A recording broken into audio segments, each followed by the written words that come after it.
Hello, everybody. This is Jason Small, the Executive Secretary of the Montana AFL-CIO. And today we're doing another broadcast of the Blue Collar News. So we have a special guest today, one of the directors of one of the primary industries that actually tends to blow up and erupt all summer long, and everybody loves them and hates them both at the same time. But It's true. we have Mr. Chris Dorrington, the director of the Montana Department of Transportation. How Hi, you doing? Jason. I'm well, sir. Thanks for having me on today. Appreciate it. Excellent. So, why don't you tell us a little bit about yourself? Yeah, sure. I'm born and raised Montanan. Uh, Hung out in most of my time in Helena. Uh, left left the state for a little while. Got my engineering degree from Gonzaga University, and then came back to Montana. Worked in tech for a little while, and then landed in the Department of Transportation. I've been in state government for 20 years. I've been in two different agencies, Department of Transportation and the Department of Environmental Quality. I've been the director of both. So I was director at the Department of Environmental Quality for about 3.5 years. And then I've been at the Department of Transportation for 18 months, almost 2 years. Wonderful. Time sure flies by. Yes, it does. Fortunately, I've had the opportunity to work with Chris off and on for what seems to be a decade now or I know, so. right? It's, you're getting pretty old, buddy. I appreciate I appreciate that. No, Yeah, I've always enjoyed our time together, though. yeah. There you go. So, we have a pretty good set of questions I think worked up today, and Good. some good info people like to have, and possibly understand how your department works a little better and what these projects actually look like. So, Yeah, you bet. I'll, I guess I'll kick off with, so most people wouldn't understand your role. What does the state transportation director actually do day to day? Sure. Good question. The role of a director is a busy one for sure. I have 2,200 employees, so they're my first and most important part of what we do. The safety of our employees and making sure they're taken care of and able to serve the citizens. That's a big part of what we do. The agency budget is a little over $1 billion a year total. And most of that goes into construction and construction contracts. But uh, I spend a lot of time working with our consultants and stakeholders. I work with legislators, local officials, governments. I work with our really important partners in the contracting industry, also in the consulting and engineering industry. None of that could be possible without all of the parties working together. And I spend a lot of time coordinating those efforts, solving problems. Inevitably, you'll have an oversized truck take out a bridge. We had that happen on I-90 here just not long ago. Well, floods that takes out infrastructure. So we're solving problems on a daily as well. It's a great position. You never know what you're going to get for the day. Right. Well, that's what keeps it interesting, I'm sure. So, Oh boy. what surprised you the most when you stepped into this position? I think because I'd been gone for a little while, coming back, I got to see quite a few familiar faces. I was happy to see that some of the people I loved working with before had come back, or when I came back, they were still here. I think one of the things that surprised me the most is just how much the department employees care about what they do. I mean, man, there's a lot of pride and a lot of care in the service. If you think about those orange trucks plowing through a blizzard, I don't know that I would be the one excited about driving on a road you can hardly see in, but making it safe for everybody else. I'm just so impressed with our employees and how hard they work to make certain that people in commerce flow in the state. Right. I mean, area to area, there's a lot of different circumstances here, and I know I appreciate having roads I can actually drive on. So, Right? Yeah. yeah, And it's quite our wonderful. Absolutely. Our roads rank among some of the highest in the nation. They're in terms of highway pavement quality and such. They rank quite high. Right. And, so to kind of continue on, I always look forward to spring and the state flowers, those little orange highway cones everywhere. They seem to blossom up sometime in April, Oh yeah. Um, so we are heading into peak road construction season right now. So It's true. What should drivers expect this year? And you're going to see construction around the state. We have a little bit less pavement work right now than normal, but we're focusing quite a bit on bridges in the next 5 years. You'd be surprised. Some 1,200 bridges were built between 1930 and 1940 in Montana. Most were timber bridges. So those bridges that are still standing, still trying to carry freight and loads. You think about a truck that carried freight in 1930, and it's the size of a small Toyota today. You think about UPS and FedEx trucks and Amazon delivery trucks. Those vans are 1-ton vans now. I mean, they're bigger than anything that the 1930s or 40s could contemplate. So we're definitely putting money in bridges, and everybody that sees our projects, you're gonna see a construction zone coming, and I really, really hope everybody slows down in the work zone. Right. As an interesting side note, what frequency do you end up losing workers on the highways in Montana? I know it seems like there's always 1 or 2 a year. Oh yeah, and then for the ones that we don't, that aren't, it's not as serious as a fatality. They're still, I mean, boy, there are more near misses than we would ever want. I think if you try to put it in perspective, if you pull over on the interstate, well off on the shoulder, and a semi truck goes by at 80 miles an hour, 70 miles an hour, boy, that push and that pressure of that wind, imagine standing right there instead of being inside your vehicle. And that's what all the construction workers and the MDT employees as well, when they're in the work zone, they could be just an arm's length away. Right. Yeah, I worked a few bridge jobs when I was younger, and I never developed a taste for that. So I'm glad there's some who do, because Yeah, right. Yeah. So what are some of the biggest or most impactful projects that are going to happen in state this year? Yeah, I think there's always a flurry of activity behind the scenes. So even when you see something and it's not advancing to construction, boy, there's still a lot of work. But for construction, there's a couple of real cool projects. I would say the Flathead River Bridge, that one's going to be a widening, a capacity improvement. And interesting thing about that, we worked with FWP and the locals. The local landowner there really worked with us very well. I couldn't believe it. Acquiring land in the Flathead is pretty expensive, and they worked with us really well.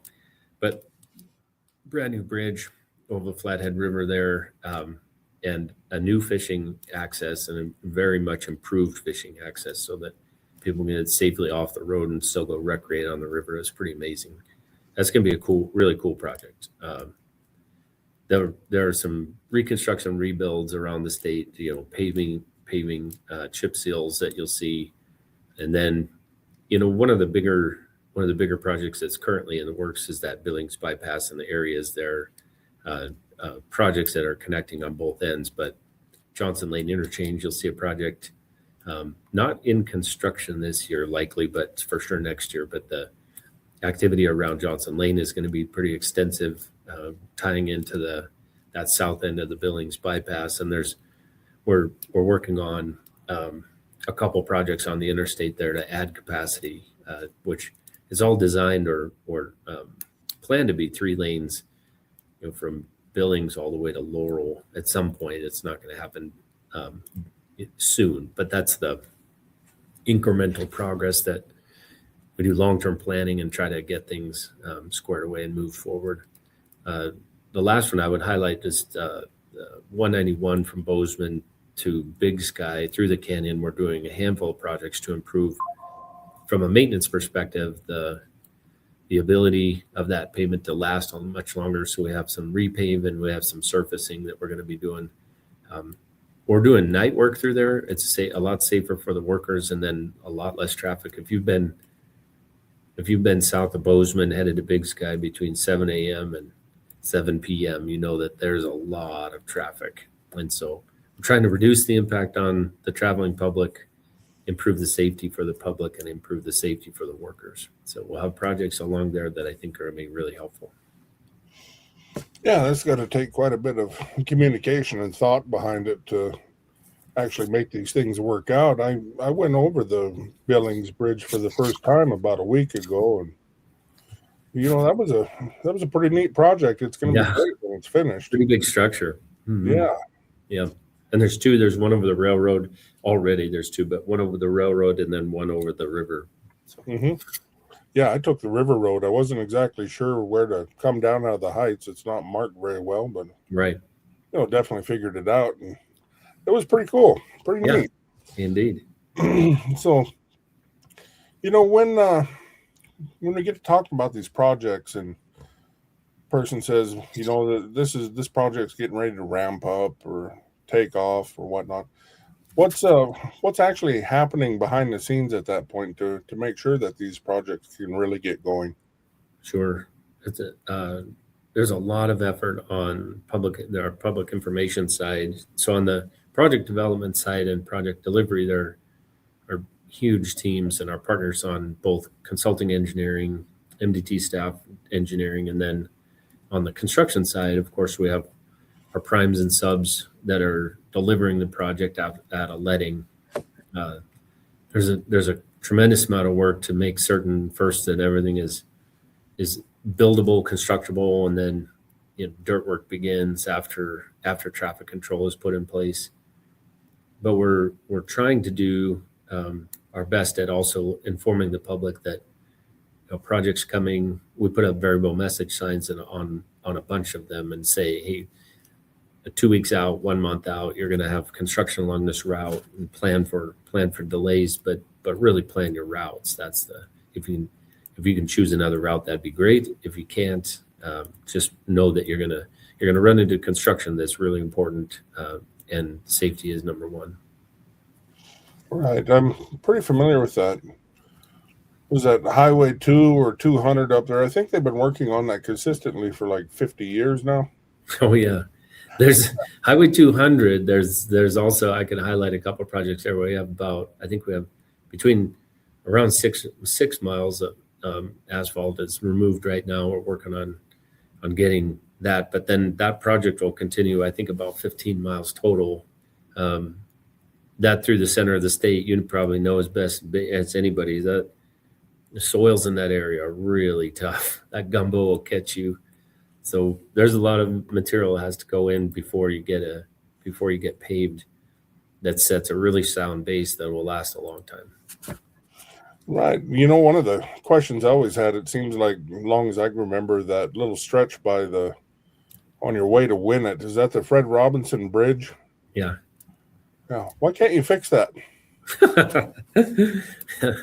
I think that's a question everyone asks about their favorite or least favorite part about Montana highways. They say, why can't you just get that fixed? It's a tough question. I mean, there's only so much money to go around is probably the first part, but then to do it right often costs, and there are big consequences of not doing it right. But doing it right takes time. Right. So, all joking aside about construction season and the public getting frustrated about it and whatnot, how do you respond to that generally? Well, I mean, if in other states that have a construction season year round, they build year round. And I think people will be a lot more frustrated. If you think about the interstate through the Wasatch Front in Salt Lake City, I don't know if you've been down there in a while, but that seems like a perpetual construction zone. I've been all over the United States in the last couple of years, but there's construction zones in Texas that seem like I don't know if they ever wrap up before they start adding capacity again. And the thankful part is everybody gets a rest for winter in Montana. And I try to help people understand there's only so much time to work here because of the weather. Asphalt batch plants shut down in usually early November, mid-November. So we got to jam when we have the weather. You gotta make hay. Well, exactly. And, being seasonal and all that just makes it tough. So, It does. in the end, though, I mean, we do have a pretty nice road system here for the most part. And Yeah.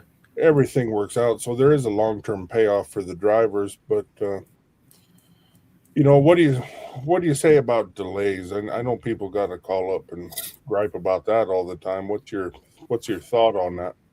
Yeah, I did some quick math on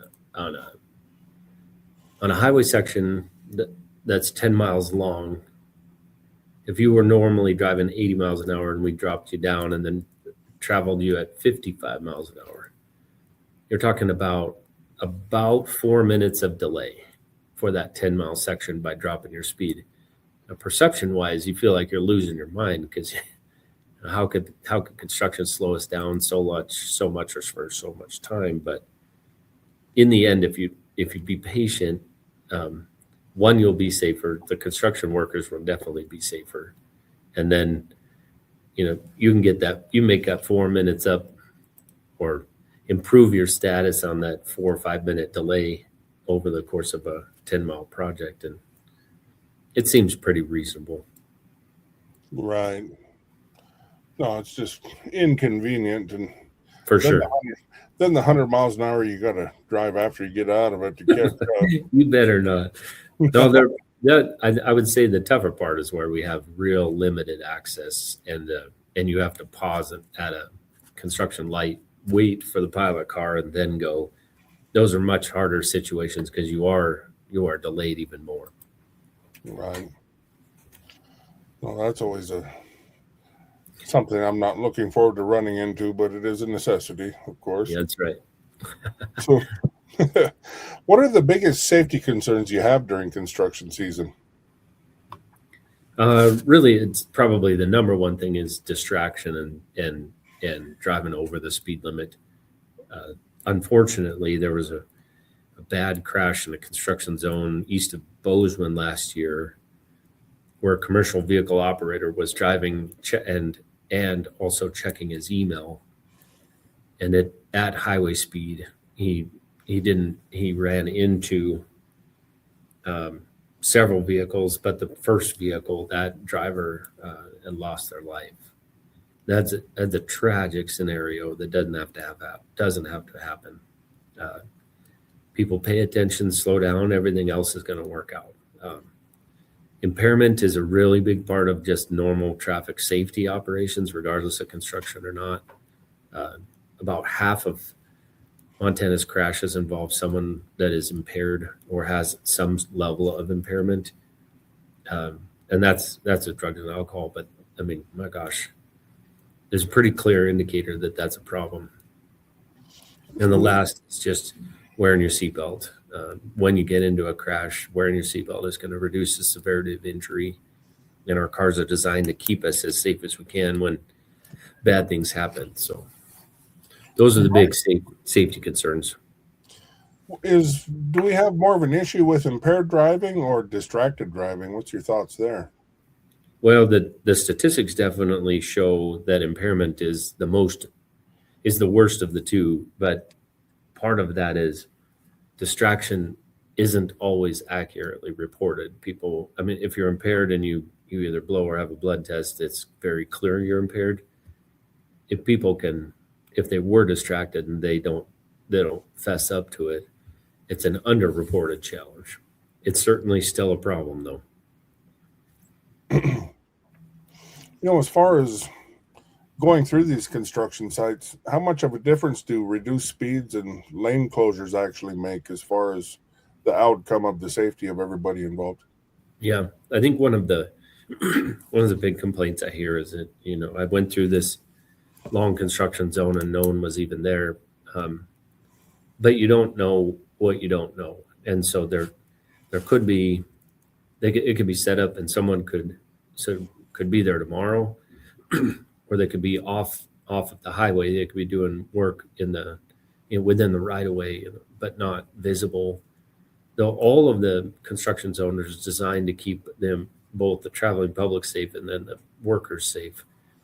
But you would never know in some of those instances is there a bridge out, or are they doing work way down the way? So keep your speed down, keep it at the speed limit in the construction zone, and everything else is going to make it. And it's everything else going to turn out. Like I said, if you're one of those workers and a vehicle passes through a construction zone at 70 miles an hour, boy, I've been there. It's scary as heck. Oh, yeah, oh boy. Yeah. So, as the money gets distributed and you're working on these projects and trying to figure out which ones you're going to do, how do you prioritize them and move forward on them? Right. Very good question. There's quite a number of factors that go into project selection, but one is what is the infrastructure telling you? You have all sorts of pavement indicators with cracking, rutting, and more. What does the traffic look like? Is there congestion? Is there capacity to handle what's there? Who normally travels on that route? If you have one large commercial vehicle is equivalent to 10,000 cars. And so if you're planning a roadway with lots of truck traffic, you really have to put a pavement design together and capacity, a number of lanes, so that truck traffic can travel alongside the cars. We take into account, so what are the assets telling you? So and then you have bridges, of course, that are aged, which includes all sorts of factors, including the deck and all of the bridge abutments, the piers, if they have them. You look at the condition of the roadway, then you look at what funding you have. So in Montana, we have a federal, our construction program is about $600 million a year. 87% of our federal, or our projects are federal aid eligible. And so on a project, we have 87-13 federal state funding split. And that's an amazing benefit that Montana receives. On the federal gas tax, every dollar we send to DC, we get $3 back. So that's a pretty darn good return on your money. But there's only so much of it. So you have your needs, what the infrastructure needs, repavement, reconstruction, bridge work, guardrail, all the safety things, intersection improvements. We can talk about roundabouts if you want. So you have your needs and your funding. And then across Montana, there are 5 districts. And there's a bit of parity and equalization across the 5 districts, because even though there are fewer people in, let's say, the further end of east part of the state, fewer people per capita, their transportation needs are no less important than some of the more urbanized western part of the state. So you balance that out. And then probably the most important part is that you consider your investment in the different systems. We want our interstate to be of the highest quality and highest transportation condition that it can be, because it is the main arterials for all of our commerce, all of our people to travel through. And then you just tick down through the levels. In Montana, there's about 74,000 miles of road. MDT, or the state routes, we have about 13,000 of that. So if you think 2 directions, we have 26,000 lane miles of highway to keep up. Yeah, that's a whole bunch. So, we've kind of touched on this a little bit, but can you walk us through how a project goes from an idea to construction? Yeah, for sure. there's a lot of inputs. Sometimes you get input from locals asking about infrastructure investment. You get local governments are great advocates on behalf of the citizens, and then obviously our transportation system is telling us what we need. If you have a really rough ride or you have a rutted area on roadway, you definitely want to get on that quickly because it's gonna unravel if you don't. So it's not a worst first, but it's definitely some taking into consideration all the factors we had talked about. You want to make certain you stay ahead of the curve. If you fail to invest early enough or at the right time, you'll spend a lot more money. And I think most people could relate. If you don't take care of the shingles on your roof, you let them deteriorate, or you let a small leak persist, you're going to spend a lot more money on water damage and all of the sheeting material in addition to just replacing the shingles. And it's the same thing for a roadway. You want to get on it and keep up with maintenance, and then keep up with replacements as necessary. It's a challenge, but that's the job we do each day. Right. So how do you balance maintaining the existing roads versus building new infrastructure? Yeah, it's such a good question, and it's probably one of the biggest challenges we face there on the maintenance side of our structure, right? So there's about 800 staff that work every day to maintain our roadways, including signing and guardrail and patching and blade patching, plowing, snow plowing, and such. That's the daily work. But some of the maintenance type pavement treatments that you could put in place, you'll do a chip seal, and what that will do is make certain that the water that could get into the pavement and under the pavement that could really do some damage. If you think of just the freeze thaw cycle, you put that chip seal down, and you might extend the life of that pavement for another 5 years. Whereas if you don't, you could lose it, and you have to reconstruct or do a major rehabilitation. And those are going to cost more bucks, but sometimes you can only chip seal and patch something so many times where you're just going to have to get back to it and completely reconstruct or rebuild it. And those are expensive projects. We take our best opportunity to do the best maintenance when we can to extend the life, and then when we have to, we'll do the heavy work. So who actually makes that call? A team of engineers? Do you have one in particular you trust more than the others? What are the circumstances?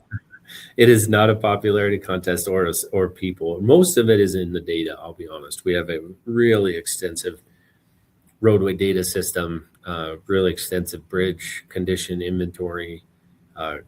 We watch for and the districts advocate really well on behalf of what their needs are across the state. The 5 district offices are Missoula and Butte, Billings, Glendive, and Great Falls. And those 5 division offices or district offices really work hard to make certain they know what their stakeholders are facing and what the road condition is. And they also advocate on behalf. So you use the data, you have boots on the ground, people who live it every day, and that all comes together for project nominations in order for the whole state, all districts and all highway systems. It funnels up, money is allocated by project type, and then we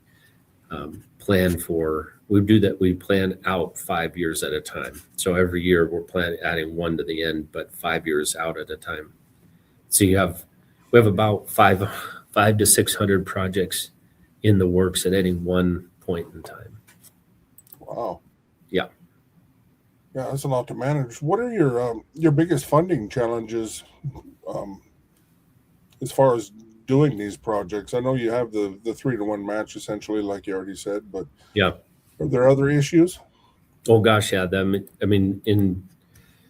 the So I'll go federal and then I'll talk about state. But on the federal side, we're up for what's called reauthorization, which means the program levels are set for, and the formula is set for all of the states plus Washington, D.C. and Puerto Rico. So there's 52 entities that will receive funding for transportation. And that's the federal reauthorization.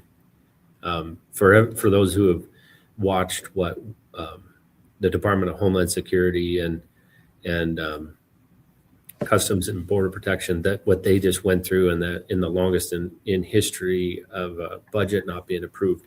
We're at that cycle where by September 30th, we're hoping to have a new federal reauthorization. But it's challenging right now because of the war. The war in Iran is taking a tremendous amount of attention from our elected officials to make certain that they're doing all they can in that case. And so they have less time to work on the transportation authorization bill. We really look forward to that being passed. That will be the longer term. If you think about your job and your paycheck, when you have a job and a solid paycheck, you know what you can plan and you can plan your expenses accordingly. But if you're on short term, you're not sure where the funding's coming from and how long it's going to last. It's really tough to plan. So that's the federal side. On the state side, in 2017, the fuel tax was raised. It's 33 cents a gallon on gasoline right now. But at that time, they said, in about a decade, you probably have to look at that again. And that's about where we're at. The state fuel tax it's gathered and used to both maintain the highway system and also pay for that 13% of projects that I said on a federal aid project, you have about an 87-13 split. And that state highway tax is used to make certain you can gather and gain that federal dollar and put 100% of the dollars down on projects. And so we're looking at that pretty closely. I think, funding wise, we're in a pretty tight situation going into the next 4 years. And so we're looking for opportunities and a revenue solution that will put us in good long-term planning. Right. And you kind of touched on this a little bit earlier too. So what makes transportation planning in the more rural areas different from the urban areas? Well, that's a good question. It's interesting that the 74% of highway vehicle miles traveled on MDT routes, so the state routes I talked about, the 13,000 miles, 74% of those miles were traveled outside of the urban areas. If you think about Montana being one giant connected network of highways, sometimes you think of congestion and it's like, okay, there's a lot of traffic. Well, there is, except in Montana, 74% of the traffic on MDT routes is outside of the urban area. And so that means that rural connectivity, rural highways are as vital as any other roadway. And so you might not have as many of some of the urban planning issues, let's say for curb and gutter or sidewalk, but you definitely have as many issues in safety, capacity, long-term longevity of those rural connectors. And we spend a lot of money in those. Right. So do you think people have any misconceptions about the rural infrastructure? Oh, yeah. I mean, if we bounce out of just our conversation just about Montana highways, rural, urban stuff, we go up a level, and I'm part of National Association of State Highway Transportation Officials. The big urban states, you think about Texas with 221,000 miles of road. They certainly don't look at our 13,000 miles of responsibility as being hardly relevant or important, but it is. So I'm an advocate for our rural state as well. We're part of a 5-state coalition. There's 5 states, but North and South Dakota, Wyoming, Montana, and Idaho. and we all advocate on behalf of the rural states, and farm to market, natural resource to market, interstate connectivity, freight movements across the nation. Our roadways and our highway system are very important to the way the nation functions and gets what it needs. And that's a great segue into another question I had too, which is, what changes in transportation over the next 10 to 20 years are people underestimating?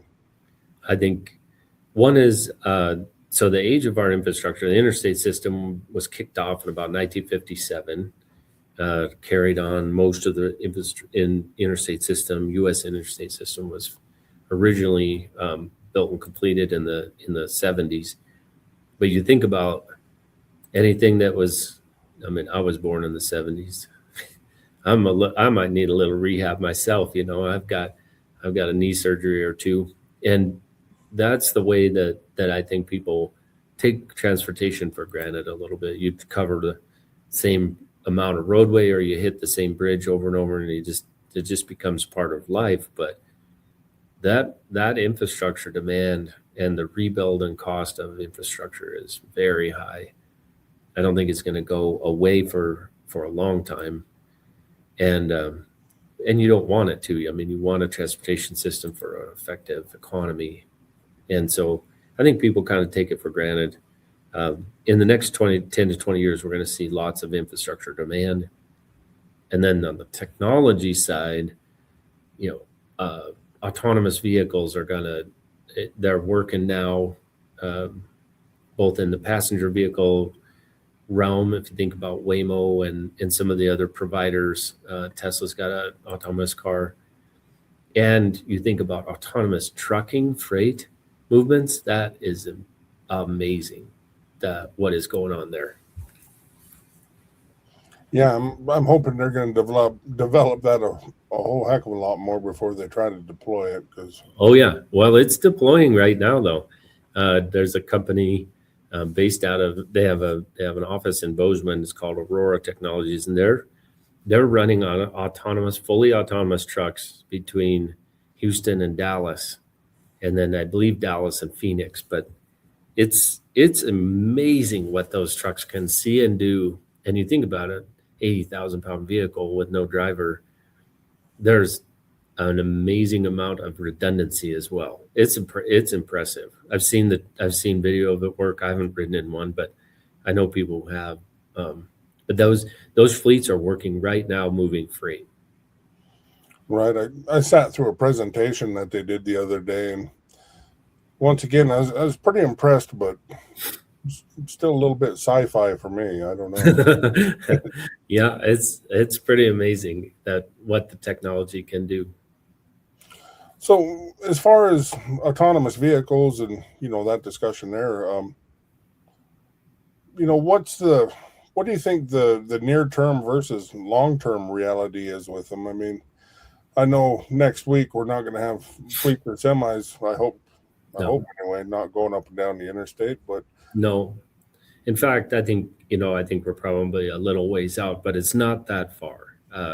One of the things that they're struggling with, and by struggle, I mean in an appropriate fashion, they're trying to be 100% safe. But the rural states with extreme weather conditions, lots of topography, you think about all the mountain passes, the age and condition of the infrastructure. So you want to have really good striping, you want to have good signing, you want to have good visibility, and you want great satellite connectivity. Those things are being yet worked out. And you're right. Next week, we're not going to see a bunch of trucks on the highway that don't have drivers, but it is coming. It is definitely coming. They used to think that if you put technology in the roadway with a whole bunch of sensors, which of course was cost prohibitive, that would be the way for vehicles to know where they were. But with satellite technology, cell technology, man, there's the vehicle, and then really accurate positioning for roadway systems.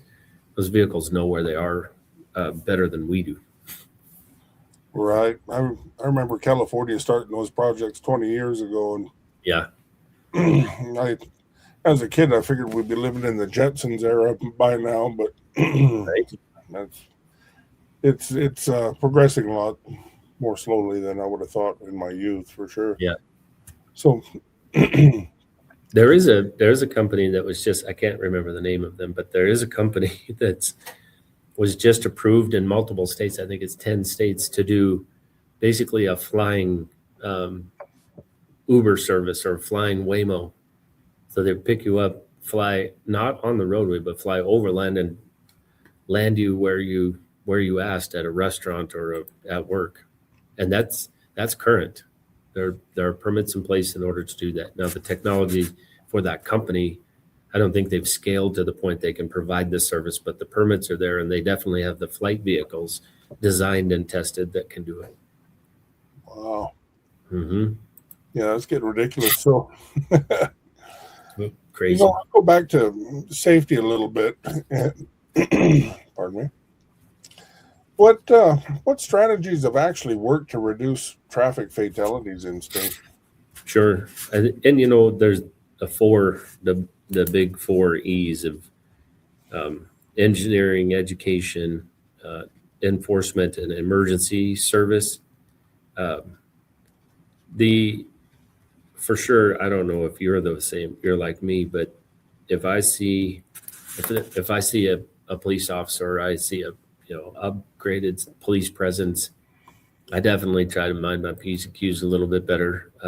I slow down, make sure I'm doing everything right. So enforcement works. Engineering, from the engineering standpoint, appropriately designed roadway systems. Way back in the day, you used to have these roadways in Montana with tight S curves, and people would sail off the corner, late on a Saturday night at 9 p.m. and sail off the corner of an S curve and get hurt.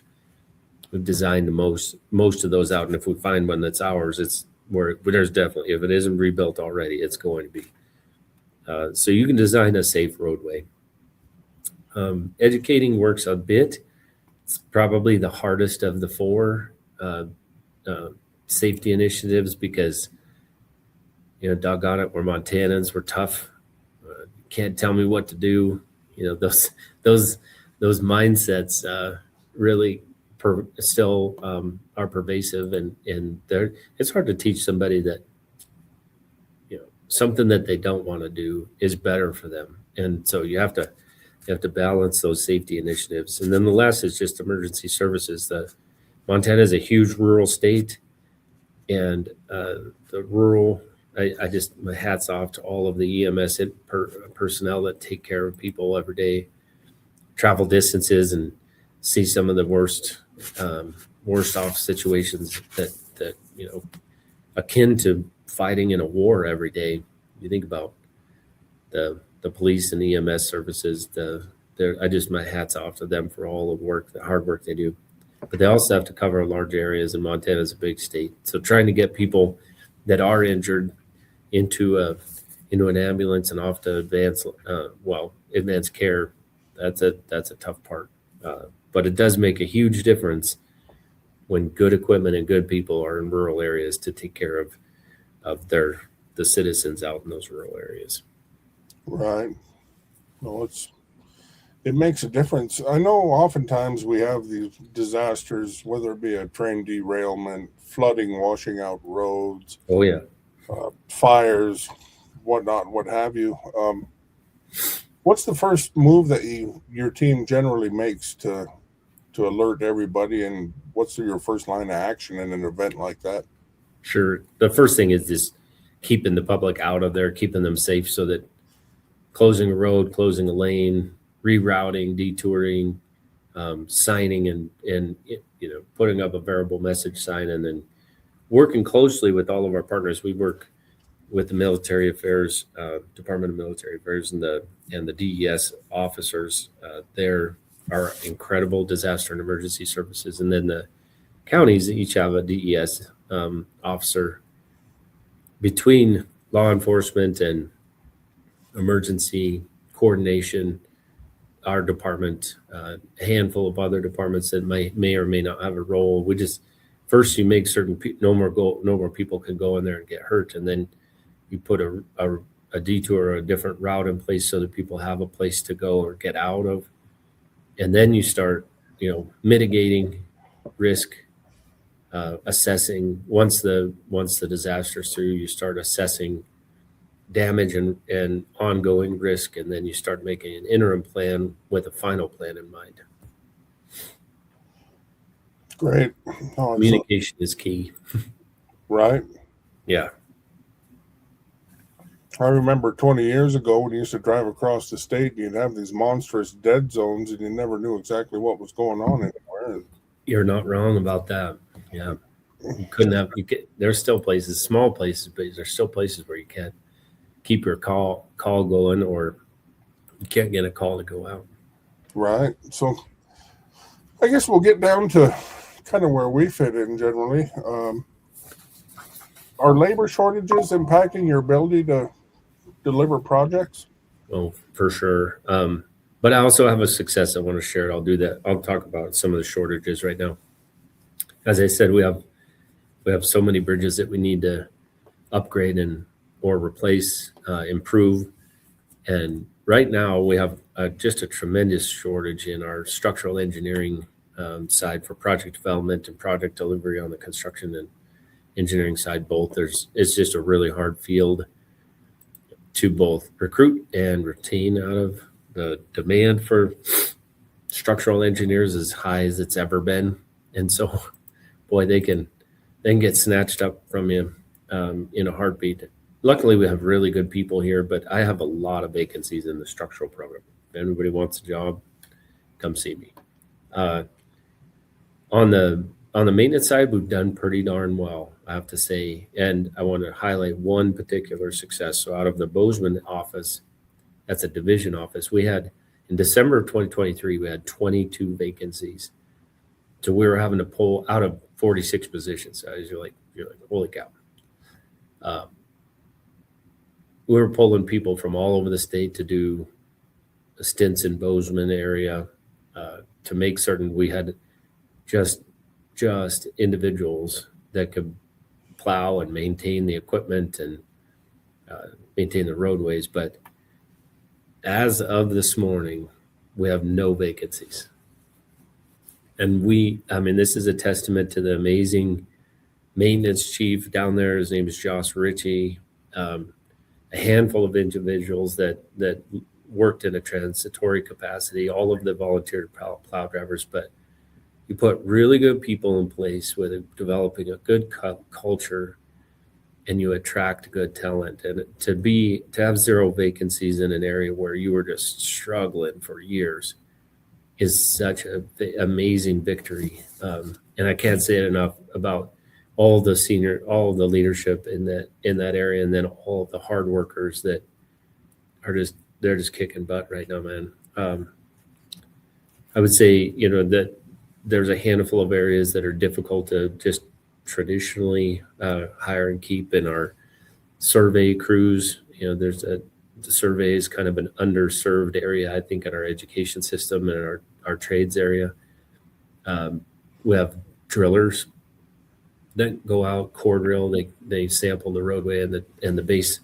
Those are kind of hard to keep filled, but there's a handful of retirements. And there'll be more coming in. So there's lots of opportunity to do great things and earn a great wage in Montana working for us. How do you, you're talking about the success of bringing one of the districts back or one of the areas and getting them up to capacity, but what are you doing to attract the next generation of workers into the transportation area? Yeah, one of the biggest things is our temporary worker program and some apprenticeships, but certainly the temporary worker program. Interns. Sorry, I just welcomed a whole class of interns yesterday from all over universities in Montana and a few out of state here. There's about 15 or 20, I would say, bright kids that want to work in transportation, the engineering field, construction field. They're smart and capable. Transportation is one of those things that it's the public sometimes takes it for granted, but they almost always appreciate it. They might disagree with how you're doing a project. They might get frustrated about a construction, but boy, do they appreciate that they can make it from home to Walmart or from here to visit their mom in Billings. You know, that they can count on the highway system in Montana almost always. And so talking to young people about that service, the younger generation really does care about providing a service and connecting with the public. It's interesting. They still want to make good money, but they certainly are more interested in community, and that's something we stress pretty strongly. Right. What kind of partnerships do you have in state with the highway department? Do private contractors and companies play a role in getting the projects done? Oh my gosh, yeah. I mean, from your side in the labor and workforce in the trades, there's no way we could do our job without the hard work of the contracting community, and the consulting community. There's just no way. Even if you think about there are a couple, maybe a handful of traffic control companies, but you think about how vital it is, the role that they provide, and that they play in the construction projects. If it isn't set up and maintained well, the traveling public is in danger. The workers behind the cones are in danger. So you think about everything, just the incredible integrated relationship we have with our contractors, with subs and suppliers. I mean, True North Steel out of Billings, they're a great company. They do good work. They provide tons of steel for our bridges, and they're not the only one. But I mean, you start getting a relationship with these companies that are really important, providing welders, all of the construction trades, people who run heavy equipment, dirt movers and bridge builders. Man, it's a vital part of our economy and the main thing that keeps us going. Right. So, by the end of this construction season, what improvements should people be noticing? I think they'll have a smoother ride on quite a few pavements. That'll be nice. They'll have maybe a few corners or tight turns that are straightened out, shoulder being added, a sidewalk and a curb cut being put in, construction across Montana to make certain people can get where they need to go. Come November, you're going to see more improvements in the pavements and bridges, sidewalks, trails. My gosh, there's about anything. In order to, and your tax dollars are going to make certain that happens. And I can't say thanks enough to the investment that people put in. I'm a Montanan, I invest, but the investment that people put in to make certain our transportation's really good and strong, smooth. Right. What would a successful season look like for you? No serious injuries or fatalities. None. That would be the number one thing. If for construction in the work zone, that would be the number one thing. In addition, is if we can finish ahead of schedule and under budget, man, we're winning. We're winning on if we do that, and oftentimes we can. And then last, I would just say that people are happy. A whole healthy, happy workforce and a traveling community that's respectful. That's a win. That's a big win. Well, great. I think that pretty much concludes most everything I had for you today. Is there anything you'd like to add in addition?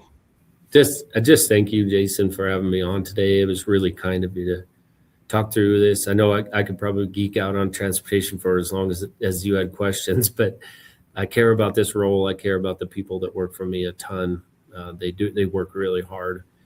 I care about our partnerships. You brought up that we've been working together for a decade, and I've appreciated your partnership, and the group that you represent is super important to how well Montana runs. And I don't think that can be understated. There's the labor in the workforce that does the hardest jobs is easily taken for granted. But man, until something goes wrong, and you sure wish they were around. And I appreciate the heck out of you guys. Well, thank you. I know there's a lot of folks that depend on this line of work and the success of everything you guys do down there. So You betcha. not to mention the fact that, the department is part of the reason that our roads are safe and well maintained and we're able to do what we do. So we appreciate that a whole bunch also. So anyway, that will conclude today's episode of the Blue Collar News. And once again, thank you, Director Dorrington, for coming on today. It was a pleasure. Absolutely. Same here. Take care, bud. You know it.